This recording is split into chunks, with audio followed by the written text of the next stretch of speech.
EVM hack हो सकती है, ईवीएम में छेड़छाड़ हुई है, ईवीएम में गड़बड़ी हुई है, यहां तक कि चुनाव आयोग ने आंकड़े टाइम पर क्यों नहीं जारी किए, इस बात को लेकर के पूरी इंडिया अलायंस हल्ला गुल्ला करती रही। मामला सुप्रीम कोर्ट तक पहुंचा और सुप्रीम कोर्ट ने साफ कर दिया कि चुनाव के बीच में इतने आदमी की व्यवस्था नहीं हो सकती कि आपको बूथवार ये जानकारी दी जाए कि पर बूथ पर कितनी वोट पड़ी है। और इसलिए सुप्रीम कोर्ट ने ये पूरी विपक्षी पार्टी जो ईवीएम के विरुद्ध एक माहौल बनाने की कोशिश कर रही थी और चुनाव आयोग के खिलाफ एक षड्यंत्र रचा जा रहा था, चुनाव आयोग को बदनाम करने का प्रयास किया जा रहा था, उन सबको सुप्रीम कोर्ट ने करारा झटका दिया है। सुप्रीम कोर्ट ने कह दिया कि बिल्कुल इस तरह की कोई व्यवस्था की नहीं जा सकती, अभी चुनाव का दौर है और आपकी जो मांग है कि बूथवार हमको ये जानकारी, ये आंकड़ा चुनाव आयोग की वेबसाइट पर चुनाव संपन्न होने के तुरंत बाद आना चाहिए, इसमें देरी क्यों लगती है। अब इस मामले में सुप्रीम कोर्ट ने तो इनकी मदद करने को मना कर दिया, लेकिन इसके बाद चुनाव आयोग वो सामने आए और चुनाव आयोग ने सामने आकर के अपनी बात को रखते हुए ये खुलासा कर दिया कि ये जो विपक्षी पार्टी हैं हार के डर से एक षड्यंत्र रच रही हैं और ये षड्यंत्र सीधा सीधा ये चुनाव आयोग के खिलाफ नहीं है, ये जनता के दिमाग में एक ये आक्रोश भरा जा रहा है, अविश्वास की स्थिति पैदा की जा रही है। कल को जो सरकार बनने जा रही है, कोई भी सरकार बने, अभी चुनाव आयोग इस तरह से नहीं कह सकता कि किसकी सरकार बन रही है, कोई भी सरकार बने, कोई भी सांसद जीते, यदि ईवीएम पर सवाल उठा दिया जाएगा और लोगों के मन में यह डाल दिया जाएगा कि ईवीएम हैक हो सकती है, ईवीएम से छेड़छाड़ी हुई है और चुनाव आयोग पक्षपात कर रहा है, तो अब आप समझ लीजिए कि चुनी हुई सरकार के विरुद्ध आक्रोश फैल सकता है और इससे पूरे देश में दंगा फसाद भी कराया जा सकता है। ये मैंने आपको पहले भी बताया है कि विपक्षी पार्टियां इस तरह की कोशिश में हैं क्योंकि उन सबको ये पता है कि एक बार फिर से मोदी सरकार केंद्र में आने जा रही है।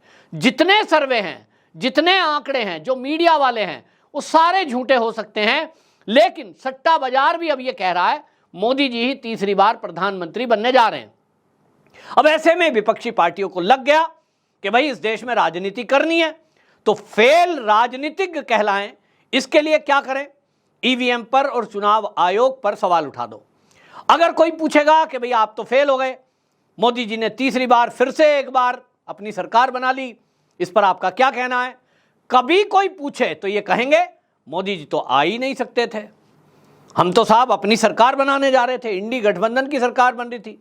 कोई कहेगा राहुल गांधी प्रधानमंत्री बन रहे थे, कोई कहेगा केजरीवाल प्रधानमंत्री बनने जा रहे थे, कोई कहेगा अखिलेश यादव प्रधानमंत्री बनने जा रहे थे और कोई ये कहेगा कि ममता बनर्जी ही प्रधानमंत्री बनती। ये तो मोदी जी बन गए क्योंकि इन्होंने ईवीएम के साथ छेड़छाड़ की है, क्योंकि चुनाव आयोग इनसे मिला हुआ है। दिल्ली की एक मंत्री हैं, उनका मैं नाम नहीं लूंगा, लेकिन उन्होंने मीडिया में बाकायदा अपना वोट कास्ट करने के बाद ये बयान दे दिया कि चुनाव आयोग दिल्ली में षड्यंत्र कर रहा है और जिन इलाकों में हमारी पार्टी का वोट है उस पार्टी के वोटरों को रोका जा रहा है। आम आदमी पार्टी की वो जो एक नेता हैं सरेआम मीडिया में चुनाव आयोग पर, जो देश की संवैधानिक संस्था है, उस पर आरोप लगा रही है। इससे क्या देश के लोग और दिल्ली के लोग खासतौर पे जो वोट कास्ट करने जा रहे हैं उनके अंदर क्या डालना चाहते हो आप कि चुनाव आयोग किसी को वोट करने से रोकता है क्या। वो आरोप लगाते हुए मीडिया में कह रही हैं कि जिस एरिया में हमारे जो है आम आदमी पार्टी का वोटर ज्यादा है उस एरिया में वोट धीरे पड़े, कम वोट प्रतिशत रहे, उसके लिए चुनाव आयोग षड्यंत्र कर रहा है। अब आप सोचिए, एक मंत्री इस तरह का बयान दे सकता है क्या। चुनाव आयोग ने इस पर गंभीर संज्ञान लिया है, ये सवाल पूछा है कि कोई अगर ऐसा संवैधानिक पद पर बैठा हुआ व्यक्ति एक देश की संस्था पर सवाल उठा रहा है, यह अपने आप में गंभीर मुद्दा है। इसको लेकर के आपको बताऊं, उन्होंने कहा कि एक पैटर्न के तहत चुनावी प्रक्रिया को बदनाम करने की कोशिश की जा रही है और उन्होंने कहा कि देखिए चुनाव आयोग को जो कहा जा रहा है कि हमें आंकड़े चाहिए, उन्होंने कहा कि जितने भी संसदीय निर्वाचन क्षेत्रवार हैं वहां मतदाताओं और वोटर की कुल संख्या सबको पता है। जैसे मान लीजिए मैं गाजियाबाद रहता हूं तो गाजियाबाद में जो लोकसभा है उसमें कितने वोटर हैं ये तो वेबसाइट पे है। कितना वोट पड़ा ये कुछ घंटों में पता लग जाता है। तो प्रतिशत कितना हुआ, मीडिया वाले इन्हीं को देख करके आंकड़ा जारी कर देते हैं। 6 बजे तक वोट डली, 7 बजे या 6 बजे के बाद ही ये पढ़ने लगता है, दोपहर से शुरू हो जाता है। अभी वोट इतना प्रतिशत हो गया है, अभी इतना प्रतिशत हो गया। कैसे पता लगता है कितने लोगों ने वोट डाल दिया, कुल मिलाकर कितने वोटर थे? ये सब आंकड़ा पहले से पता होता है मीडिया वालों को। और मीडिया चैनल्स उसके हिसाब से दोपहर 12 बजे कितनी हुई, 4 बजे कितनी हुई, लास्ट में कितनी वोट हुई, उसके आधार पर प्रतिशत निकालकर खबर चलाते हैं। तो चुनाव आयोग कह रहा है कि जब पूरी चीज वेबसाइट पे पड़ी है तब चुनाव आयोग से सवाल पूछना कि साहब पूरा बताओ, बूथवार बताओ। और इसका जवाब भी चुनाव आयोग ने दिया कि अगर राजनीतिक दलों को बूथवार जानकारी चाहिए तो हम डेटा डालें। भाई आपके पास जितने भी एजेंट खड़े होते हैं ना, जितने प्रत्याशी लोकसभा में खड़े हैं या विधानसभा का चुनाव हो, उनका अपना बूथ का एजेंट, हर बूथ के एजेंट को एक फॉर्म दिया जाता है। वो फॉर्म आपको बताएं, उन्होंने बताया 17C।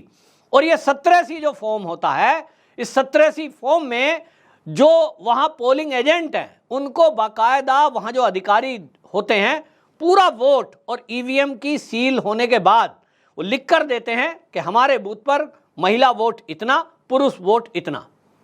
ट्रांसजेंडर होता है तो उसका भी आजकल कॉलम है कि भाई कितना वोट पड़ा, और उससे आप हर बूथ का प्रतिशत निकाल सकते हैं। हर प्रत्याशी अपने अपने निर्वाचन क्षेत्र का प्रतिशत निकाल सकता है। फिर ऐसा क्यों किया जा रहा है कि चुनाव आयोग से आपको शिकायत करनी है, चुनाव आयोग पर सवाल उठाना है? इसको लेकर चुनाव आयोग ने बहुत गंभीर टिप्पणी की है। उन्होंने कहा यह झूठा नैरेटिव और शरारती योजना बनाना ये एक पैटर्न का हिस्सा है। उन्होंने कहा ये जो सब फैलाया जा रहा है, इससे एक बात पता लग रही है कि कल को जब रिजल्ट आएगा, 4 तारीख को रिजल्ट आने के बाद, मैं पहले भी बता चुका हूं और इसमें आप और हम कुछ कर नहीं सकते, क्योंकि किसी ने अगर तय कर रखा है कि उनको देश के अंदर अव्यवस्था करनी है, दंगा फसाद कराना है, कोई षड्यंत्र करना है, तो आप कितना और कैसे रोकोगे? आप और हमको जागरूक रहना होगा कि जिस तरह का भ्रम फैलाया जा रहा है, उस भ्रम में, उस झूठ में हम ना आए। चुनाव आयोग ने भी देश के लोगों से ये एक अपील की है कि ये जो झूठ फैलाया जा रहा है विपक्षी पार्टियों के द्वारा, इंडिया अलायंस के नेताओं के द्वारा, इसके फेर में ना पड़े। आपकी ईवीएम पूर्णतः सुरक्षित है, उसको हैक नहीं किया जा सकता। रही बात कहीं धीमा हो रहा है चुनाव, कहीं तेज हो रहा है, उसका पैटर्न ये कि जाति और धर्म देखकर ना तो अधिकारी तय करते हैं, ना किसी को घर में रोका जाता है, ना घर से किसी को निकाल के लाया जाता है। गर्मी है, भीषण गर्मी है, और इस भीषण गर्मी में कोई व्यक्ति हिम्मत कर पा रहा है कि मैं बूथ तक जाऊं? कोई व्यक्ति नहीं कर पा रहा है। और दोपहर में धीमा चलता है, कई बार सुबह और शाम वोट ज्यादा होता है। अल्टीमेटली आप देखेंगे 2014 और 2019 और अब 24, तीनों को मिला लीजिए, आपको कहीं ऐसा नहीं लगेगा कि 14 में इतना था साहब, अभी तो घट गया। लगभग उतना ही है, क्योंकि मौसम लगभग ऐसा ही था। इस साल गर्मी जो है 19 की तुलना में ज्यादा पड़ रही है, लू चली हुई है, लेकिन उसके बावजूद भी 1 या 2% वोट घटा होगा। और इसको यह कह देना कि चुनाव आयोग षड्यंत्र कर रहा है, तो बहुत गंभीर बात है। चुनाव आयोग ने इस टिप्पणी को गंभीरता से लेते हुए बाकायदा सरकार को अब ये चेतावनी दे दी है। उन्होंने कह दिया कि ये कुछ लोग हैं जो इसको ट्रेंड चलाना चाहते हैं, इसके पीछे षड्यंत्र कर रहे हैं। मानसिकता वही है कि जब 4 तारीख को रिजल्ट आएगा, मोदी जी देश के तीसरी बार प्रधानमंत्री बनने जा रहे होंगे और उत्साह का माहौल होगा। इसी बीच में ये विपक्षी पार्टियां देश के अंदर बवाल करा देंगी और इनका मुद्दा ये रहेगा कि साहब ये तो सरकार हमें मंजूर नहीं है, ये सरकार जबरदस्ती बनी है, क्योंकि माहौल बनाया जा रहा है कि साहब इंडिया अलायंस की, गठबंधन की सरकार बन रही है। तो मोदी कहां से आ गया, और मोदी कहां से आ गया? तो बेईमानी से आ गया, और बेईमानी से आ गया तो इसके विरुद्ध सड़कों पे उतरो। ये जो विदेशों में अभी तक होता रहा है, अमेरिका में हमने देखा, ऑस्ट्रेलिया में, कनाडा में, इस ट्रेंड को जोर सोरस की टीम यहां भी चलाना चाहती है। उनको लगता है कि इस देश में भी अस्थिरता फैलाकर भारत को कमजोर किया जा सकता है। कुछ लोग तो बिकाऊ हैं ही हैं, चाहे उसमें मीडिया के लोग हों, चाहे राजनीतिक दलों के लोग हों। जो बिक सकते हैं उनको खरीदने की कोशिश की जा रही है। जो स्वार्थी लोग हैं उनको स्वार्थ दिखाया जा रहा है, जो लालची लोग हैं उनको लालच दिया जा रहा है। और मोदी के विरुद्ध, केंद्र की सरकार के विरुद्ध लोगों को सड़कों पे उतरने के लिए ये एक नैरेटिव बनाया जा रहा है जो बहुत गंभीर है। और इसको देशवासियों को गंभीरता से समझना होगा। हाँ, ये बात समझ लीजिए कि अगर इस ईवीएम में कुछ गड़बड़ी होती या चुनाव आयोग पार्शियलिटी करता होता तो फिर इन नेताओं को यानी मोदी जी को इतनी मेहनत करने की जरूरत क्या थी इतनी गर्मी में, यूं ही जीत लेते। एक आध वीडियो ऐसी मैंने देखी है जिसमें दिखा रहे हैं कि एक ही लड़का 8 वोट डाल रहा है। मैंने उस पर कहा है, उस पर एफआईआर हुई है, जांच हो रही है, अभी रिजल्ट नहीं आया है। मुझे किसी ने बताया कि वो जो लड़का है वो ईवीएम, ऐसा होता है कि कई बार टेस्ट के लिए ईवीएम रखी जाती है गली मोहल्ले में, और उत्तराखंड में तो ड्राइव चलाया गया पूरा ये सरकार के द्वारा कि आपके मोहल्ले में वो ईवीएम को कैसे वोट डालनी है समझाने के लिए एक ईवीएम पहुंचाई गई। अब उसका मतलब वो नहीं है कि कमल का निशान आपने दबा दिया तो वो ईवीएम को फिर अब जब प्रक्रिया में आता है जिस दिन चुनाव में वो 0-0 पे लाया जाता है। सारे एजेंटों के सामने एक एक वोट डालकर देखा जाता है कि वोट डल रहा है कि नहीं वीवीपैट से। वो जो ट्रायल वाली ईवीएम है वहां कोई बच्चा वीडियो बना रहा है, उसका वोट भी नहीं था लेकिन वो वहां आ रहा है, पीछे से रोने की आवाज आ रही है एक छोटे बच्चे की, जबकि जहां वोट पड़ता है वहां कोई इस तरह का मतलब नहीं है। और कोई आदमी 8 बार कैसे एकदम तुरंत दबा देगा जब तक कि अधिकारी उसको चार्ज नहीं करेगा।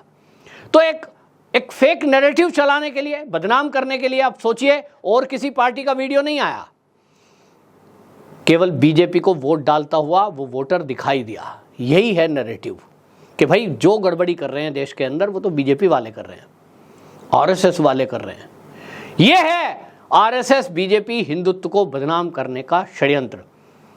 आप सबको समझना होगा, और अगर समझ गए तो कमेंट में जरूर लिखें। वंदे मातरम।